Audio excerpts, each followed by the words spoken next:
Good morning, students. Today we will start a new class of economics, that the basic concept of national income. So today we will be starting the class, the main topic of national income and related aggregates. Firstly we will talk the national income. सबसे पहले हम लोग बात करेंगे मेरे बच्चे की national income कहते किसे हैं, क्या है नेशनल इनकम. नेशनल इनकम का मतलब है एक कंट्री के अंदर रहने वाले व्यक्तियों के द्वारा जो इनकम अर्न की जाती है, यदि उसको एक साथ सम अप कर दिया जाए, this is known as the national income. Suppose एक कंट्री के अंदर बहुत सारे बंदे रह रहे हैं. मान लीजिए एक कंट्री के अंदर 10 बंदे रह रहे हैं. एक कंट्री के अंदर 10 बंदे रह रहे हैं. Suppose 1 2 3 4 5.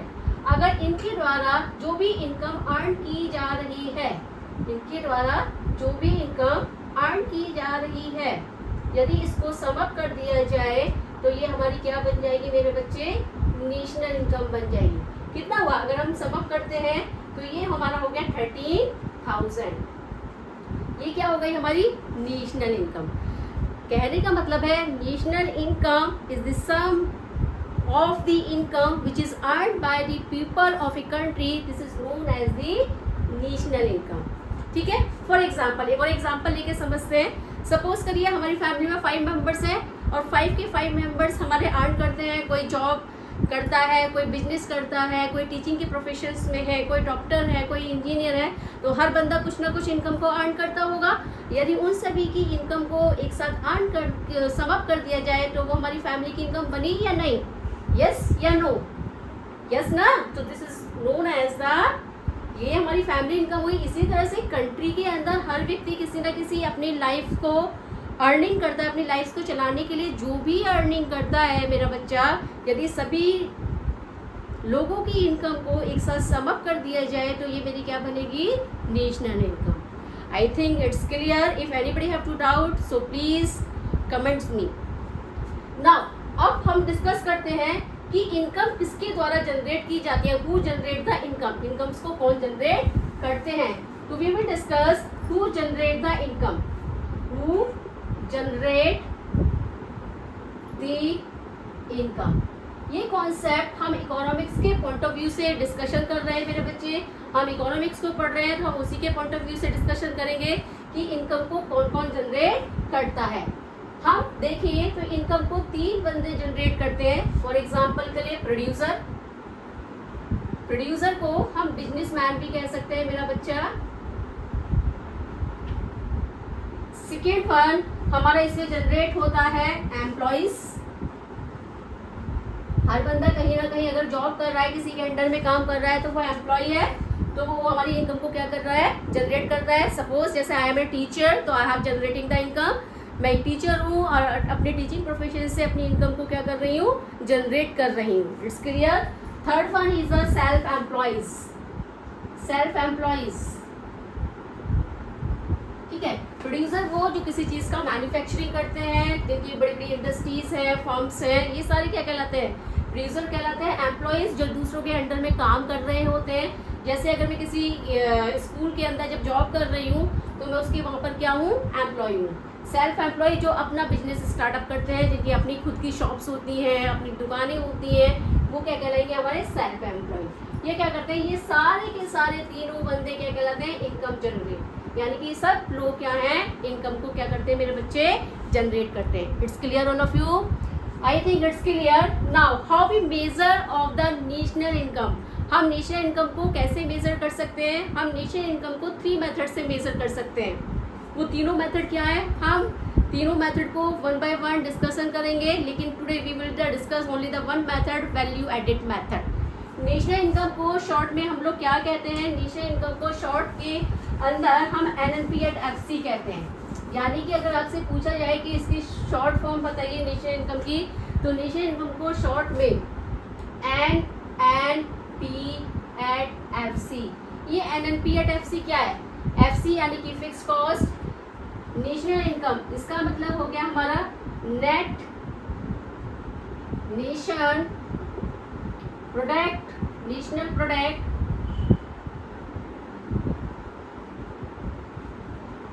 Eight factor cost.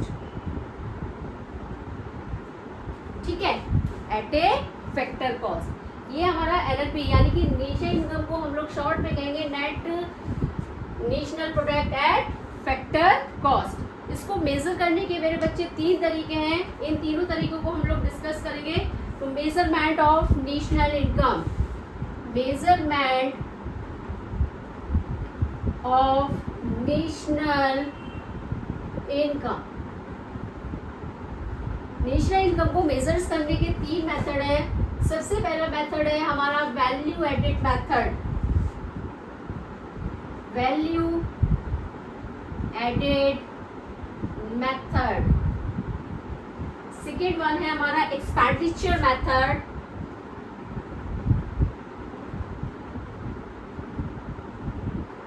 And third one है हमारा इनकम मेथड।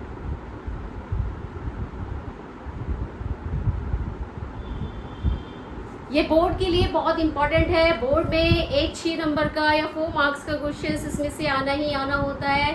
इसका वेटेज 10 मार्क्स का है पूरे चैप्टर्स में, तो लेकिन 4 या 6 मार्क्स का क्वेश्चन आपको न्यूमेरिकल का इसके अंदर मिलेगा ही मिलेगा मेरा बच्चा।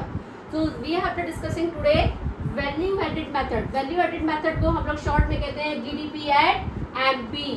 वैल्यू एडेड मेथड का शॉर्ट में नाम है जीडीपी एट एमपी। आप ये सोच रहे होंगे कि एमपी क्या है, एफसी क्या है, तो we will discussing in the later, ठीक है। तो so we will discuss value added method का। आज हम लोग डिस्कशंस करने वाले हैं कि वैल्यू एडेड मेथड को हम कैसे फाइंड आउट करते हैं। ओके मेरा बच्चा, नाउ वैल्यू एडेड मेथड को निकालने के लिए हमारा एक फॉर्मूला अप्लाई होता है। Value added method, value added method को निकालने के लिए शॉर्ट में हम लोग इसे क्या कहते हैं, जीडीपी एट एमपी। एमपी बिल्कुल इसके नीचे बनेगा, इसके बिल्कुल फुट में बनेगा। इसको निकालने का तरीका है GDP at MP equal value of output minus intermediate cost, intermediate cost.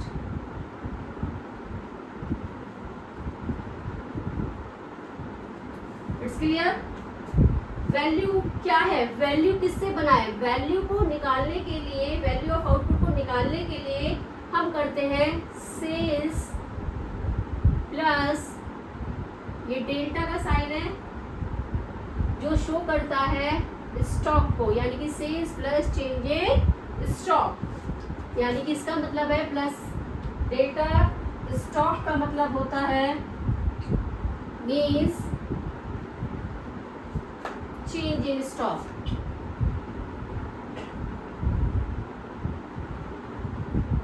अब चेंज इन स्टॉक कैसे निकलता है मेरा बच्चा, चेंज इन स्टॉक को भी निकालने के लिए फॉर्मूला होता है closing stock minus opening stock. अगर एग्जाम में चेंज इन स्टॉक क्लियरली नहीं दिया हुआ है, क्लोजिंग और ओपनिंग दिया हुआ है, तो ऐसी कंडीशंस में हम चेंज इन स्टॉक को कैसे निकालेंगे, closing stock minus opening stock. It's clear all of you. एक बार फिर से रिपीट करते हैं, वैल्यू एडेड मेथड को हम शॉर्ट में जीडीपी एट एमपी कहते हैं, जीडीपी एट एमपी कहते हैं। वैल्यू ऑफ आउटपुट निकालने के लिए हम फॉर्मूला अप्लाई करते हैं sales plus change in stock और माइनस इंटरमीडिएट कॉस्ट। सपोज करिए एग्जाम स्टाइल में चेंज इन स्टॉक नहीं दिया हुआ है, जब चेंज इन स्टॉक नहीं दिया हुआ है तो ऐसी कंडीशंस में हम क्लोजिंग और ओपनिंग हमें दिया होगा, तो closing stock minus opening stock करेंगे तो हमारा क्या निकल जाएगा, चेंज इन स्टॉक निकल के आ जाएगा। इट्स क्लियर, आई थिंक यहाँ तक क्लियर होना चाहिए। उसके बाद आता है सेल्स को कैसे निकाला जाए। सेल्स को भी निकालने के, सेल्स अगर क्लियरली नहीं दिया हुआ है और हमें छोटे छोटे कंपोनेंट्स दिए हुए हैं तो सेल्स को कैसे डिस्कस करेंगे। सेल्स को निकालने के लिए 5 मेथड्स हैं। सेल्स को कैसे निकालते हैं उसके बारे में डिस्कशंस करते हैं। पहले 5 method to find out the cell.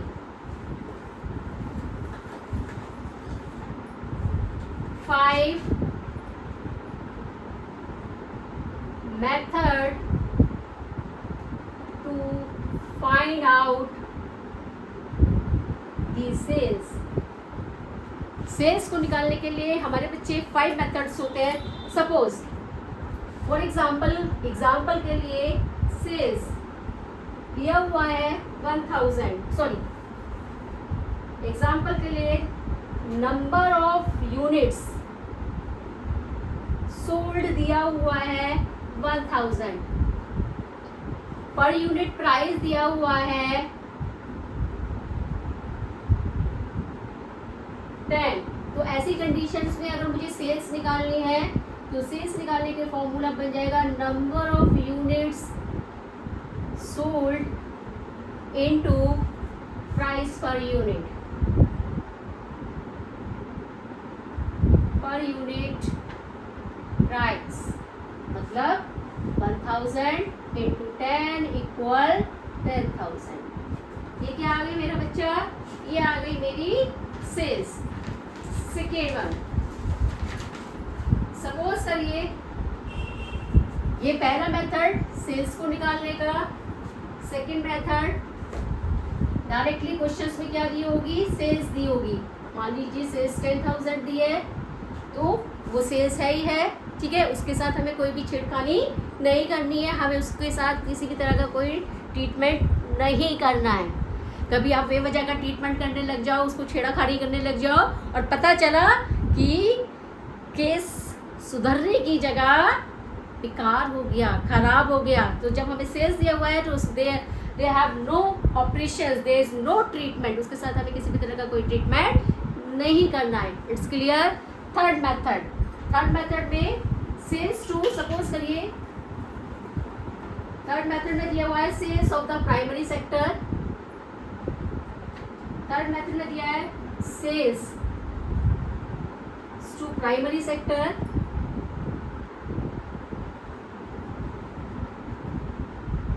Sales to secondary sector. ये इन्वर्टेड, ये कॉमे लगाने का मतलब है कि सेल्स टू इस तरह से, और third sales to tertiary sector. इन तीनों सेक्टर्स की सेल को प्लस कर दिया जाए, प्लस ऑल 3 सेक्टर सेल्स। यदि तीनों सेक्टर की सेल्स को एक साथ प्लस कर दिया जाता है तो ये हमारी क्या बन जाता है, ये हमारा तीसरा मेथड है सेल्स को निकालने के लिए। क्वेश्चंस में हमें फाइंड आउट करना पड़ता है मेरे बच्चे, क्वेश्चंस को बहुत हमें ध्यान से देखना पड़ता है कि सेल्स सिंपल दी हुई है। अगर सिंपल सेल्स दी हुई है तो किसी तरह की हमें कोई भी छेड़खानी नहीं करनी है, लेकिन अगर हमें सेल्स नंबर ऑफ यूनिट्स और प्राइस पर यूनिट्स दिया हुआ है तो उसको आपस में हमें क्या कर देना है, मल्टीप्लाई करके सेल्स को निकाल लेना है। और सपोज करिए कोई सेल्स इस तरह से दी हुई है, sales to primary sector, sales to secondary sector, sales to tertiary sector, तो हमें तीनों सेक्टर की सेल्स को क्या कर देना है मेरे बच्चे, प्लस कर देना है। It's clear all of you. I think, मुझे लगता है कि क्लियर हो जाना चाहिए, इतना टफ नहीं है। फोर्थ मेथड है हमारा सेल्स को निकालने के लिए। सपोज करिए डोमेस्टिक सेल्स दी हुई है, domestic sales within country. Domestic का मतलब क्या होता है कि हमारी कंट्री के अंदर, अगर मैं इंडिया में रह रही हूँ तो मेरी इंडिया के अंदर जो भी सेल्स हो रही है, this is known as the domestic sales. उसे हम किस नाम से जानेंगे मेरे बच्चे, डोमेस्टिक सेल्स के नाम से जानेंगे, ठीक है। उसके बाद एक्सपोर्ट सेल्स, यदि हम अपनी कंट्री से कुछ बाहर भेज रहे हैं, एक्सपोर्ट्स कर रहे हैं, यानी कि आउटसाइड ऑफ द कंट्री, अपनी कंट्री में जो सामान बेच रहे हैं और अपनी कंट्री से हम कोई भी चीजों को बाहर भेज रहे हैं, यदि उन दोनों को आपस में क्या कर दिया जाए, प्लस कर दिया जाए, यानी कि plus of the both sale, plus of the both sale, यानी कि दोनों सेलों को क्या कर दिया जाए, जो हमने एक्सपोर्ट किया है वो सेल्स और जो हमने अपनी कंट्री के अंदर सेल्स को किया है उन दोनों की सेल्स को आपस में क्या कर दिया जाए, प्लस कर दिया जाए। तो ये हमारा फोर्थ मेथड है किसको निकालने का, सेल्स को निकालने का, ठीक है। उसके बाद फिफ्थ मेथड है हमारा सेल्स को निकालने का, sales to firm A by firm B, ठीक है। सेल्स सेकेंड दिया हुआ है, sales by firm B to government. इन दोनों की सेल्स को आपस में क्या कर दिया जाए, प्लस कर दिया है। क्या कहना है, sales to firm A by firm B, sales किया गया है फर्म ए के द्वारा किस बी फर्म के द्वारा, किसको, ए को, या बी फर्म ने किसको सेल्स किया है, बी को, गवर्नमेंट को। तो ऐसी कंडीशन में यदि इस तरह का स्टेटमेंट दिया हुआ है तो आपको क्या करना है, दोनों सेल्सों को क्या कर देना है मेरे बच्चे, प्लस कर देना है। It's clear all of you मेरा बच्चा, एनीबडी हैव डाउट? जैसे सपोज करिए मैं ए फर्म हूँ, आप बी फर्म है, मैं आपको कोई चीज़ सेल कर रही हूँ, वो सेल, और आप बी हैं, बी डायरेक्टली किसको सेल कर रहा है, गवर्नमेंट को सेल कर रहा है। तो आपकी सेल्स जो मैंने आपको की, साथ में आपने गवर्नमेंट को आगे जो फर्दर की, उन दोनों सेल्सों को आपस में अगर क्या कर दिया जाता है, प्लस कर दिया जाता है, तो ये हमारा 5वां मेथड था सेल्स को निकालने का। It's clear all of you? I think कि ये बिल्कुल ठीक है, और मुझे बार बार रिपीट करने की ज़रूरत नहीं होनी चाहिए कि हमें सेल्स को कैसे कैलकुलेट किया जाता है। अब बात करते हैं change in stock. Change in stock को कैसे कैलकुलेट करते हैं? चेंज इन स्टॉक को कैलकुलेट करने का मैंने अभी तरीका बताया था आपको 2 मिनट पहले ही, कि closing stock minus opening stock, यानी कि change in stock. Change in stock को निकालने का मेथड है closing stock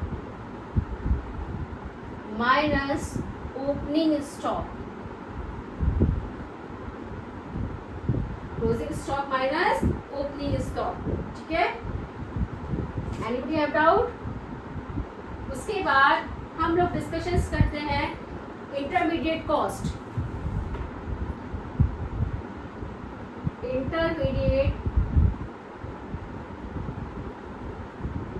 cost, intermediate cost को बहुत सारे नाम हैं, इंटरमीडिएट्स के अदर नेम भी हैं। क्या क्या है इनके अदर नेम? इसे रॉ मटेरियल भी कहते हैं, इसे इंटरमीडिएट कंजम्पशंस भी कहते हैं,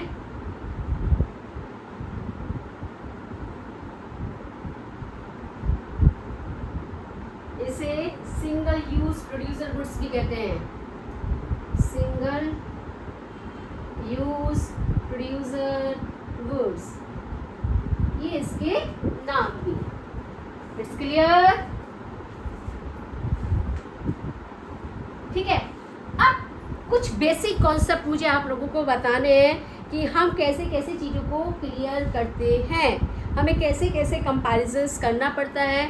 जीडीपी एट एमपी से हम लोग किस तरह से जीडीपी से हम फाइनल गुड्स यानी कि निजी इनकम को कैलकुलेट करते हैं।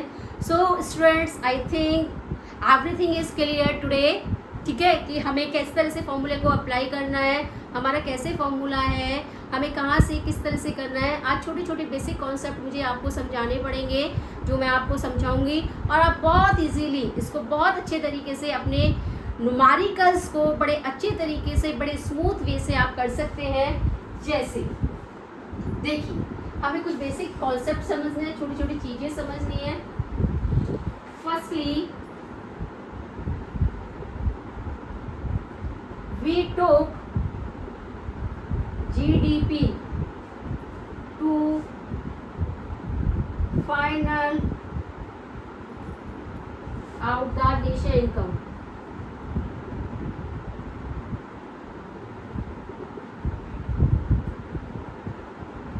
नेशनल इनकम देखते हैं कैसे। यहाँ दिया हुआ है GDP एट एमपी, यहाँ दिया हुआ है NNP एट FC। यस या no?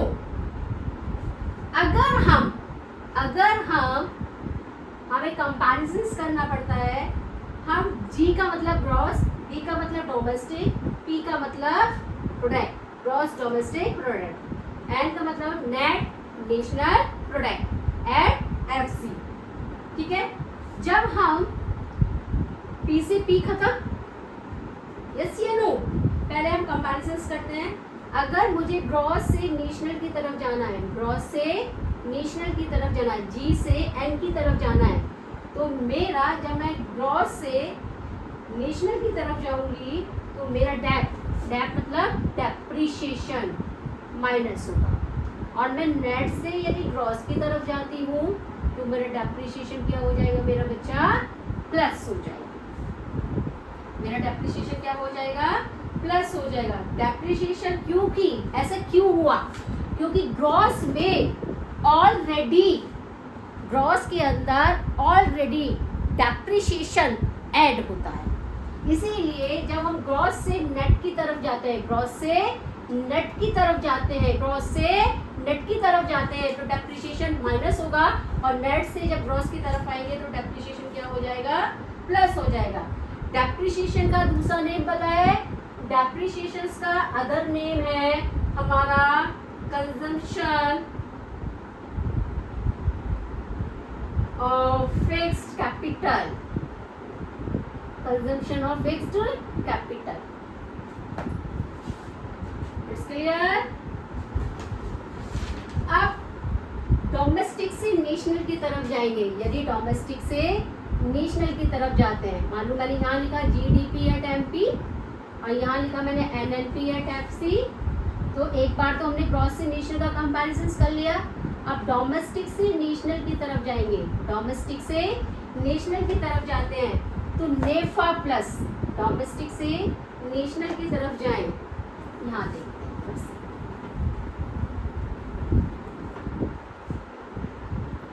GDP at MP, NNP at FC. एक एक करके समझाया है। ग्रॉस से नेशनल की तरफ जाएंगे डेप माइनस, यानी कि यहाँ देखो, यहाँ पे डेप माइनस, यहाँ देखो इधर जाते हैं तो डेप प्लस।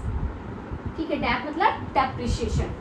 अब दूसरी कंपैरिजन कर रहे हैं हम डेप इधर GDP at MP, NNP at FC.